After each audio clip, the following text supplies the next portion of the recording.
이번에 질문은 사사기 20장에 있는 그 이스라엘 민족과 또 베냐민 지파와의 전쟁에서, 그 싸움에서 하나님이 이스라엘 사람들 보고 베냐민을 치라 그랬는데 왜 두 번이나 패했느냐, 그래서 겨우 마지막에 이겼느냐라는 그 질문이 들어왔습니다. 우선은 이 이야기를 하기 전에 그 내용을 어느 정도 조금 알아야 됩니다. 그래서 제가 간단하게 이야기를 하겠습니다. 한 레위인이 첩을 갖다가 얻었습니다. 첩을 얻었는데 그 첩이 또 행음을 해가지고 자기 친정집으로 도망을 갔었습니다.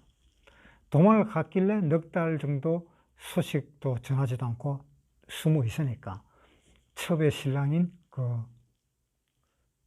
레위인이 그 찾으러 갔었습니다. 그러니까 장인이 좋아가지고 대접을 극진하게 했었습니다. 이 레위인은 그 장인 집에서 며칠을 묵고 빠져나왔습니다. 이방인 땅으로 가지 말고 우리 민족인 기브아나 라마로 가자. 그래가지고 가다가 보니까 기브아에 도착하니까 벌써 해가 져버렸어요. 그래서 라마까지는 가지를 못하고 리브아에 그냥 그대로 거기서 잠을 자기로 했었습니다. 그런데 그 시내에 있었는데 누구 한 사람도 그 사람을 데리고 자기 집으로 가는 사람이 없었습니다. 그런데 에브라임 산지에 있는 한 노인네가 이야기하기를 우리 집으로 가자. 길에서 자면 안 된다라고 이야기하면서 그 노인네 집으로 데리고 갔었습니다. 데리고 가서 저녁을 먹고 그랬는데 갑자기 문을 두드리면서 하는 말이 이 노인네 집에 들어온 그 사람을 내한테 이끌어내라. 우리가 상관을 하겠다라고 이야기를 했었습니다.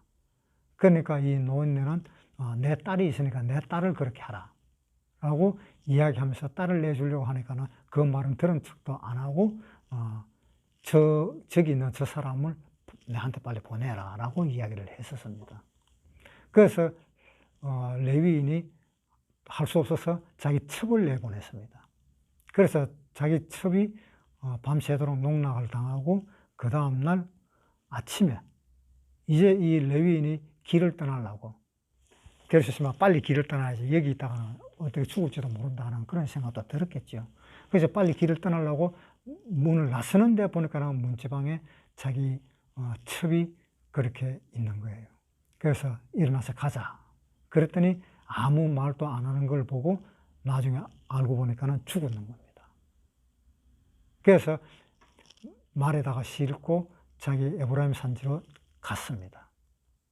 그래서 거기에서 자기 첩을 12토막을 내어서 각 지파에다 다 보냈습니다. 물론 베냐민 지파에도 보냈고, 그러고 11지파도 다 그것을 받아봤습니다. 그래서 이것이 어떻게 된 일이냐라고 이야기하니까 이제 내가 기브아로 해가지고 에브라임 산지로 가는데 기브아에서 저녁이 돼서 잠을 잤는데 그 사람이 찾아와서 나를 죽이려 하고 또 제 첩을 또 농락을 했다. 그래가지고 내 첩이 죽었다라고 이야기를 했었습니다. 그러니까 이스라엘 사람들이 그걸 다 듣고는 이제 베냐민 지파에다가 연락을 했었습니다. 그 기브아에 있는 사람들을 우리한테 붙여라. 우리가 그 기브아의 사람들을 갖다 완전 멸절을 시키겠다라고 이야기했습니다. 그러니까 베냐민 지파가 그럴 수 없다라고 흔들어 버렸습니다. 그래서 할 수 없이 동족 간의 전쟁이 일어났었습니다. 그래서 베냐민 지파를 치기 위해서 이제는 이스라엘이 준비를 해서 이제 갔었습니다. 갔는데 처음에 패했고, 두 번째도 패했고, 세 번째, 그때서야 비로소 이겼습니다. 그러면 어떻게 해서 그렇게 되었는지 이제 풀어보겠습니다. 이 한 레위인이라고 이야기했습니다. 이 한 레위인이 첩을 얻었다라고 이야기했습니다. 그럼 레위인이 첩을 얻어서는 안 되잖아요. 레위인이 첩을 얻는다는 것은 모든 백성들 앞에서 하나님의 말씀을 전파를 하고 또 하나님의 그 성전이라든가 그 안에 있는 그 모든 일을 다 해야 되고 모든 기구도 다 관리를 해야 되고, 그런데 그 사람이 첩을 얻고 생활을 한다 하면은 일단 문제가 되겠습니다. 아무리 그 당시에는 그렇다 할지라도, 물론 그 당시에는 왕이 없었기 때문에 사람들이 자기 좋은 대로 사는 것이, 그것이 신앙생활이다 해서 그렇게 생활을 했었습니다. 사사기 17장 6절, 그때에는 이스라엘에 왕이 없으므로 사람마다 자기 소견에 옳은 대로 행하였더라. 어떤 법칙이 없었어요. 이렇게 하라 저렇게 하라, 그건 법칙이 없었고 자기 소견대로 행했는 거예요. 그러니까 이것이 예를 들면 무슨 뜻인가 하면, 지금 이 시대에 하나님의 말씀이 분명히 있는데도 자기 소견대로, 자기 마음에 맞는 대로 그렇게 신앙생활을 했다라고 생각을 하면 됩니다. 아마 지금 그런 사람들이 엄청 많을 겁니다. 분명히 성경이 있는데 성경대로 살지 않고 자기 마음에, 자기 소견대로, 자기 마음에 원하는 대로 사는 사람들이 얼마나 많을까? 아마 지금도 굉장히 많을 것입니다. 지금이 바로 생각하면 옛날에 사사기 시대 때에 사람들이 신앙생활을 한 거하고 거의 같지 않느냐라는 생각도 한번 해봅니다. 그래서 이스라엘 사람들, 레위인은 아마 첩을 또 데리고 살았는지도 모르겠습니다. 자기 생각에는 여기서 옳다라고 생각을 했으니까. 그런데 첩을 데려놓고 사는데 여자가 행음을 해버렸다. 여자가 이제 다른 사람하고 어떤 관계를 가져버렸다. 그래서 도망을 가버렸어요. 걸리면은 율법이 어떻게 됩니까? 돌로 맞아 죽잖아요. 그러니까 안 맞아 죽기 위해서 자기 친정집으로 도망을 가버린 것 같아요. 그래서 도망을 갔으면 도망갔는 대로 그대로 놔두면 되는데, 이 레위가 또 그 사람, 그 첩을 또 찾으러까지 갔었습니다. 자, 신명기 22장 22절 읽겠습니다. 남자가 유부녀와 통관함을 보거든 그 통관한 남자와 그 여자를 둘 다 죽여 이스라엘 중에 악을 제할지니라. 자, 어떤 남자가 배우자가 있는 여자를 건드리면 그 둘 다 돌에 맞아 죽습니다. 지금 그렇게 돼가 있잖아요. 그러니까 돌에 맞아 죽으니까 돌에 맞아 죽지 않으려고 도망을 갔고, 또 이 레위인은 도망간 그 여자를 또 찾으러 간 겁니다. 자기 처를 데리고 오려고. 레위기 21장 7절, 그들은 기생이나 부정한 여인을 취하지 말 것이며 이혼당한 여인을 취하지 말지니 이는 그가 여호와께 거룩함이니라. 자, 이거 누구한테 이야기했는가 하면 21장에 한번 보겠습니다. 여호와께서 모세에게 이르시되 아론의 자손 중 제사장들에게 고하여 이르라. 아론의 자손 중입니다. 아론의 자손은 레위인이잖아요. 부정한 여인을 취하지 마라 그랬잖아요. 그런데 이 여자는 부정한 행위를 했었잖아요. 해가지고 집으로 도망을 가버렸잖아요. 그것을 다시 데리고 오려고 한 이 레위인이 잘못된 것이다 라고 이야기를 하고 있습니다. 이 사건이 일어난 것이 이 레위가 먼저 그 첩을 얻었는 그것부터가 잘못되었던 겁니다. 그래서 이 문제가 발단됐다라고 생각을 할 수 있습니다. 또 이 레위가 그 여자를 데리고 갔는데 기브아에서 그 기브아 사람들이 레위에게 찾아왔을 때 자기를 죽이고 어떻게 할까봐 걱정이 되어서 자기 몸을 도살이기 위해서 자기 첩을 내줬습니다. 진짜 자기 첩을 사랑을 한다면 자기가 죽어야죠. 그렇잖아요. 그런데 자기가 사랑한다 하는 그 첩을 내줘 버렸어요. 그것이 레위로서의 할 일이냐 이 말입니다. 레위는 당연히 자기가 나가야 되죠. 하나님을 섬기는 사람이잖아요. 성전에서 하나님하고 계속 같이 있는 사람이잖아요. 그것도 또한 문제가 되는 겁니다. 그리고 이 레위가 첩을 내줬으면 이제 많은 걱정을 해야 돼요. 많은 걱정을 해야 되는데 그저 자기가 불안한 그 마음 때문에 빨리 새벽에 나가서 가려고, 자기 첩은 죽었는지 살았는지도 신경도 안 쓰고 빨리 가려고 나가니까 문지방에 턱 걸쳐져 있는데 자기 첩이 그렇게 되어 있는 겁니다.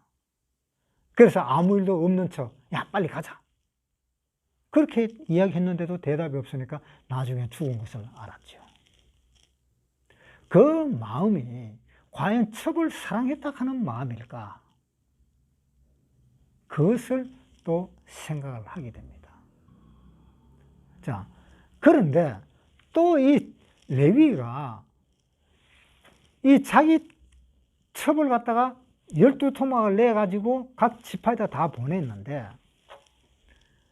다 보내가 이스라엘 사람들이 모여서 이 일을 나한테 다시 이야기하라 그러니까 다시 이야기하는데 보니까는 어떻게 이야기했는가 하면은, 내가 첩을 내어준 것이 아니고 그 기브아 사람들이 쳐들어와 가지고 나를 죽이려고 그러고 내 첩을 농락을 했다, 이렇게 이야기를 또 했습니다.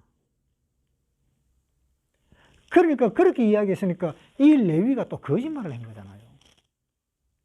그 거짓말을 했지만은 이 이스라엘 사람들은 이 레위가 하는 말을 다 고지고대로 다 들은 겁니다. 다 들어가지고 이제 1차적으로 이야기를 했지요. 1차적으로 기브아를 내한테 붙여라. 그러니까 베냐민 지파가 안 된다라고 손을 흔들었을 때에 그 이스라엘 사람들의 마음에 감정이 일어났겠죠. 그러면 할 수 없이 내가 너를 쳐야 되겠다, 이렇게 된 거죠. 그래서 베냐민 지파를 치게 된 겁니다. 그랬을 때에 이 이스라엘 민족들은 어떤 생각을 해야 되는가 하면, 저 베냐민 지파는 우리하고 한 지파고 우리하고 한 같은 민족인데, 또 어떻게 보면 형제간이잖아요. 우리 형제간인데 우리가 이 형제간을 그렇게 칠 수가 있겠느냐 라는 것도 한 번쯤 생각을 해 봤어야 됐는데, 그 생각을 했는지 말았는지 그냥 그대로 베냐민을 쳐버렸습니다. 그래서 실패를 했습니다. 그 다음에 또 가서 또 쳤습니다.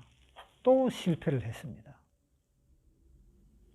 나중에는 안 돼가지고 하나님 앞에 제사를 드렸습니다.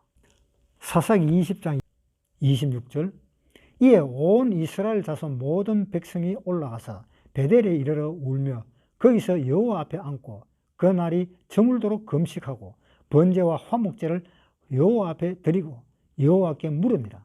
그때 하나님의 언약궤가 거기 있고 아론의 손자 엘르아살의 아들 비느하스가 그 앞에 모셨더라. 이스라엘 자손이 묻자오되 내가 다시 나가 나의 형제 베냐민 자손과 싸우리까 말리이까? 여호와께서 가라사대 올라가라. 내일은 내가 그를 내 손에 붙이리라. 그런데 그 법궤, 이것은 어디에 있었는가 하면 원래 실로에 있었습니다. 실로에 있었는데 아마 이 베델로 누가 가지고 온 것 같아요. 그래서 번제와 화목제를 드렸습니다. 드리고 난 뒤에 하나님한테 이야기를 했습니다. 이제 칠까요? 말까요? 쳐라 그랬습니다. 그래서 치니까는 이스라엘이 이겨버린 겁니다. 왜 2번 졌습니까? 자기의 죄를 뉘우치지를 못했던 겁니다. 이스라엘 사람들이. 자기의 죄를 뉘우치지를 못하고 그저 상대방만 생각을 해서 베냐민 지파를 어떻든 간에 처리하자라나 그러한 마음이 들었기 때문에 한 형제를 친다는 것은 맞지 않다. 네 마음속에 뭐가 들었느냐라는 거죠. 그래서 2번을 똑같이 패하게 만들었습니다. 세 번째는 이제 하나님이 이야기를 한 거겠죠. 내가 네 죄를 용서를 해주겠다. 이제 화목제. 이제 내하고 네하고 화평이 이루어졌다. 라고 생각을 하고 그 다음에 베냐민 지파를 쓰러지도록 베냐민 지파가 패하도록 했습니다. 베냐민 지파는 왜 패했습니까? 기브아 사람들은 역시 잘못된 사람들이다. 왜? 소돔과 고모라처럼 남자끼리 그런 관계를 하고 그렇게 보면은 이 10계명의 율법에 어긋나는 겁니다. 그 사람들은. 자, 이 레위 사람이 그 베냐민 지파가 있는 기브아에 갔을 때 아무도 자기 집에 데리고 가는 사람이 없었고, 그 다음에 그 노인의 집을 두드려서 그 사람을 강제로 끌어내고, 그래서 또 욕을 보이고, 그것은 살인죄입니다. 그렇기 때문에 하나님은 이것은 그 죄를 베냐민 지파에서 죄를 다 처리를 해야 되는데 끝까지 이스라엘 사람과 싸우니까 하나님이 그 다음에는 이제 베냐민 지파의 그 죄를 너희가 처리를 하라. 그러한 뜻으로 베냐민 사람에게 이스라엘 지파들이 이겼다는 겁니다. 그래서 이긴 겁니다. 그래서 둘 다가 잘못했지만 베냐민 지파도 잘못했고 이스라엘 민족들도 다 잘못했지만 그러나 그 결과는 베냐민 지파가 더 잘못했다라는 것을 하나님은 인정을 했다는 겁니다. 사사기 20장 28절 아론의 손자 엘르아살의 아들 비나스가 그 앞에 모셨더라. 이스라엘 자손이 묻자오되 내가 다시 나가서 나의 형제 베냐민 자손과 싸우리까 말리까. 여호와께서 가라사대 올라가라. 내일은 내가 그를 네 손에 붙이리라. 그 앞에서는 내가 너를 그 손에 붙인다 하는 말은 없었습니다. 2번 이겼을 때 18절 이스라엘 자손이 일어나 베델에 올라가서 하나님과 묻자와 가로되 우리 중에 누가 먼저 올라가서 베냐민 자손과 싸우리까. 여호와께서 가라사대 유다가 먼저일지니라. 유다가 먼저 가라. 이런 이야기 했죠. 그 다음에 23절 이스라엘 자손이 올라가서 여호와 앞에서 저물도록 울며 여호와께 묻자고 가로되 내가 다시 나아가서 나의 형제 베냐민 자손과 싸우리까. 여호와께서 가라사대 올라가서 치라 하시니라. 그건 싸움만 하라 그랬지. 하나님이 이 말씀은 안 했잖아요. 28절 아론의 손자 엘르아살의 아들 비나스가 그 앞에 모셨더라. 이스라엘 자손이 묻자오되 내가 다시 나가 나의 형제 베냐민 자손과 싸우리까 말리까. 여호와께서 가라사대 올라가라. 내일은 내가 그를 네 손에 붙이리라. 내일은 내가 그를 네 손에 붙이겠다. 지금 이 이야기 했습니다. 이것은 이기게 해주겠다 이런 이야기입니다.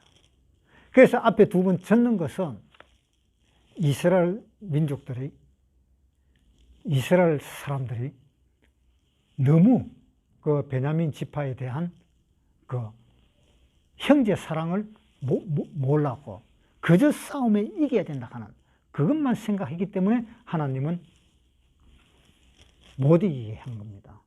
그래서 마지막에 그 이스라엘 사람들은 그것을 알았는지 어땠는지 하나님 앞에 죄를 고백을 했었습니다. 아마 그 생각도 있었겠지요. 죄를 고백을 했었습니다.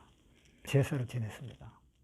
바로 이스라엘이 무언가 잘못했기 때문에 이 베냐민 지파를 자기 형제이면서도 형제가 아닌 척 그냥 전쟁에서 무조건 이겨야 되겠다 하는 그 생각이 있었기 때문에 하나님은 지게 했고, 그 다음에 하나님은 이 이스라엘 민족들이 자기 형제가 있지 않느냐라는 그 생각을 가지고 하나님 앞에 제사를 지냈기 때문에 하나님은 그것을 이제 인정을 하고 이스라엘 사람이 이기도록 한 것이 바로 그 이유입니다.